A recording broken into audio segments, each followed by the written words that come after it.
menace to them, or maybe they want this. And then they just cut the thing and start scooping it up, and I turn to them and I say, maybe he just wants to eat it. And my kids were like, ew. So it was really cute, and just watching my kids trying to figure out why they wanted this egg and not coming close and not even coming close was wonderful. It was really wonderful. Yeah, no, but more importantly in the scene, when the rhinoceros is about to kill him, Yoda actually stops him cold with the Force. Yeah, and what was cool, I loved the scene because you could see the rhinoceros fighting the Force, like still trying to move forward with his legs, you know? Yep. Now, okay, so I've seen this online as well. So I know that there is a segment of fandom that calls Rey a Mary Sue and hates the fact that she's good at the Force right away. I am not one of those people. I do not have a problem with Rey being so powerful with the Force right off the bat. I do not in the slightest have a problem with that. I don't have a problem with this baby Yoda being strong in the Force right away. I do not have a problem with Anakin Skywalker clearly being strong with the Force, and that's why he was such a good pod racer. Okay, yeah, he was using the Force to predict things. I can't give credibility to anyone who would say it about Rey if they're not complaining about Anakin. Yes. Yeah. If or you even didn't Luke. complain about Anakin, then I don't want to hear it. Yeah, or even Luke. Like when he talks about, like, it's no different than shooting womp rats back home. Right? Like, again, I just assume that means he's good with the Force and has great aim at shooting womp rats. Because the one guy's like, that's impossible. Right? And he's like, no, it's not. It's just like shooting womp rats back home. Right, exactly. And that's a hint to the fact that he used the Force to shoot womp rats. Now, that's right. And why is Rey good at fighting with the Force? Because she's been fighting and scrapping for her entire life. Yeah. So I don't you do what you know. Yeah. Anakin pod races. So that's why he was good at that with the Force, right? And that's why he's a good pilot. And they say in Star Wars he was the best pilot he knew. Obi-Wan right, says, exactly. Right? And, you know, Anakin shoots womp rats, so he's good. He's a good shot. Rey is a scrapper, so she's a good fighter. Like, okay, now do you need a lot of training to use the Force for everything or learn all the other things? Yes. Yeah, okay. But you have a specialty. Yeah. And that specialty comes out, the Force comes out most in whatever you're good at. Mm-hmm. You know, especially if you believe the religion they've built around this whole thing where the Force is there whether you know it or not anyway, right? Yeah. So, okay, she doesn't know she's using the Force all those years, but that doesn't mean it's not happening. Mm-hmm. Yeah, exactly. So, I don't know. I don't have a problem with that, and I know that a lot of people do, and I don't understand why. I can't comprehend that. I don't know. Well, they weren't going to like Rey no matter what. So yeah, I know. There's a lot of people like I don't like The Last Jedi and The Force Awakens, but not for the reasons that most people don't like them, you know? So, I don't know. Which is fine. And again, don't try and convince me, because you're not going to convince me that Return of the Jedi is not the best original trilogy, because it is. So, right? Just love what you love. It's fandom. Like, these are just movies. Just love what you love, you know? Yeah, I've been going off on tirades on my other podcasts about fandom lately. Oh, so. Fandom is nuts. So, fandom's crazy. I did take back something I had said earlier, though. I told people if they hate it, just stop watching. Don't stop watching, because your ratings count and they keep shows on because of it. But just stop talking to me if you hate everything. That's just what I'm asking for at this point. Yes. Okay, so let me ask you about Baby Yoda passing out after this. Okay, so again, I also thought this was really cool because you know, it was something very crazy for him to do. And while we know that Yoda says that size matters not, right? At some point when you're learning the Force, it takes you time to realize that size matters not. You Correct. don't realize that right away. So like Luke not being able to move the X-Wing because he says it's too big, right? He's able to move it, but not pull it completely out of the swamp. Right. Okay. Well, I don't think. I mean, look, he's Baby Yoda, so I guess you could tie size to this, but I don't think size has anything to do with it. I don't think he's ever had to use or has used the Force in such a powerful way before. Yeah, and so it just completely tired him out. Like, it just sucked his energy. Right. It was exhausting. Mm-hmm. So, but okay, so one thing that I kind of had a problem with was the fact that neither the Ugnaught nor Mando know what the Force is. Like, are completely oblivious to this, because Vader was in charge of the Empire, and everybody knows what the Empire is. And, like, just 29 years ago, the Jedi were like everywhere. Only 29 years ago. Okay, so if Revenge of the Sith is 19 years before A New Hope, and this is 9 years after New Hope, okay, so that's 28 years ago. So only 28 years ago, the Jedi were everywhere. I just don't buy that. This isn't 9 years after A New Hope. This is 9 years after Return of the Jedi. No, it's 5 years after Return of the Jedi. I confirmed. Oh, right, that for, right. yes. I'm sorry. Yeah, it's 5 years after Jedi, 9 after A New Hope. So this is 28 years after Revenge of the Sith, when the Jedi were quote unquote wiped out. Right, everywhere before that. I mean, and the Jedi ruled for 1,000 years, or like whatever it is that we heard in A New Hope. Why do these people not know what the Force is? That's one thing that I'm just like, eh.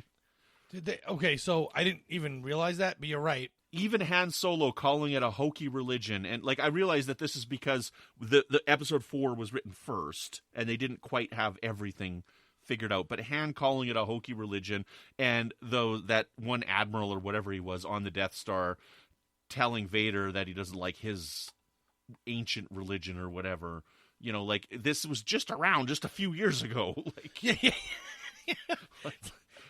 It's like 15 years from now going, oh, Catholicism, wow, that's ancient.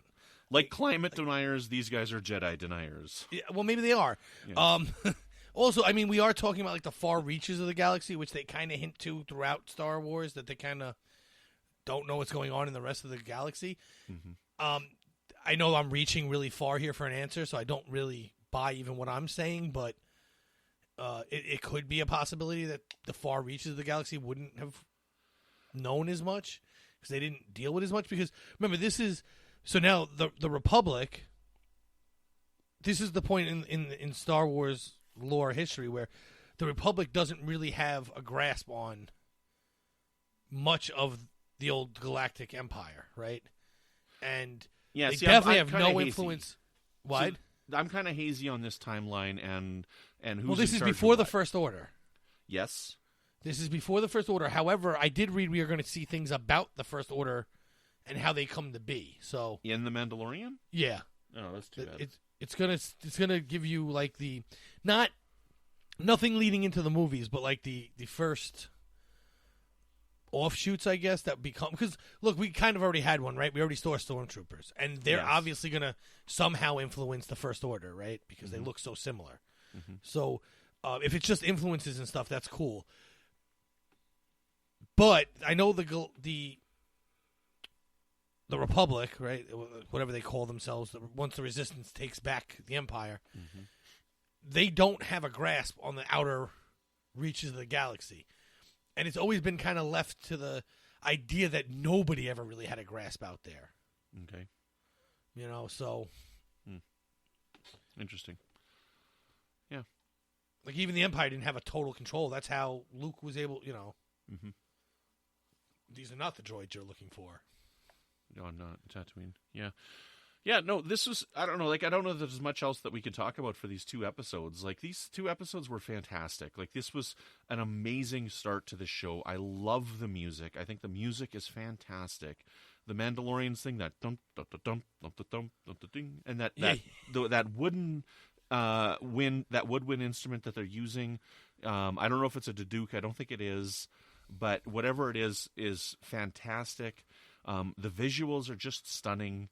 I eagerly anticipate the next episode, and I mean, I tweeted out the other day, I'm like, the first 2 episodes of this show are hands down way better than the first 2 episodes of Discovery, and you know, I agree. I'm really, really looking forward to this. This is a lot of fun, and I love the pacing. Like, there wasn't much dialogue in this episode. I mean, like, we had like long sequences where there was no dialogue going on, you know. And we've gotten almost nothing from Mando at all. Yeah, this is really, really interesting, and I'm just loving watching it. And I even feel like they're toying with that fact. You know, like, when he's taking the prisoner in the first episode, the prisoner keeps talking, and he's clearly just ignoring him. Yep. And then when he says something, you know, he sneaks up on him, he says the one thing and throws him in the carbonite. You know, so he doesn't really talk unless he absolutely has to speak. Yeah. That was a great line when he ran into the one guy who's going to help him. And he's like, "Did you help others?" "Yeah, they all died. So why would I want your help?" So like the few lines he's had are really good though. Mm-hmm. Yeah, and again, we get Nick Nolte's help at the end too, right? And then they part ways, and again, he's just like, I don't want your money. I'm just grateful enough that that you've helped to make this a peaceful place again. He offers to give him a job, and he's like, no, I've worked my whole life to get out of servitude. And they have this pleasant conversation. Nobody's taking offense by anything. They're just having this great conversation. He's like, I helped you, you helped me, and we both are ahead from this. Yeah, I just want to retire. Yeah, like this.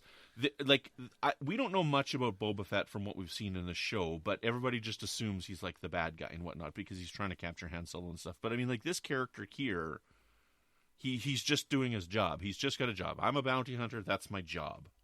Right, He doesn't judge. He doesn't care. He is going to have a lot of problems with Baby Yoda being his bounty. It's going to cause a lot of problems for him over the next 6 episodes. Which is ironic because now he's going to be the good guy. Yeah. To the viewer, if he goes down fighting for Baby Yoda, right? Mm-hmm. And no matter what happens, he's, like you said, Boba Fett is the bad guy because he was chasing Han Solo. Yes. Even though he was really just doing his job. Yeah. He's just doing his job, and then not doing his job is going to make him the good guy. Yep. And he's going to have a bounty on his head. Yep. I think episode 4 is when we'll find out that there's a bounty on him. That sounds about right. I mean, there's only 8 episodes. Yeah. So. They're already filming season 2. Which is awesome. And there's one episode dropping on a Wednesday. For season 1? 1, yeah. Oh, that's weird. Yeah, I thought I posted it on UFP, but if not, I will. Okay. I eagerly anticipate next week. I eagerly anticipate Friday. I am really looking forward to this show. This show is fantastic. They're doing a wonderful, wonderful job. Yeah, my only complaint is there's only 8 episodes. Yeah, I mean, and they're not long enough. I mean, yes, I get that. So, like, I don't know what else they could have put in the 32 minutes of this episode, because it's 32 minutes with recap and end credits, right? Which we haven't even talked about the beautiful end credits. But that's why I think that these 2 episodes could have been one. Right, it could have been an hour and 15-minute episode. Yeah, because this was a kind of a cohesive story of getting the bounty and getting off the planet. Right? So, so that's the only thing is I almost would have preferred to have the 2 of them together in one.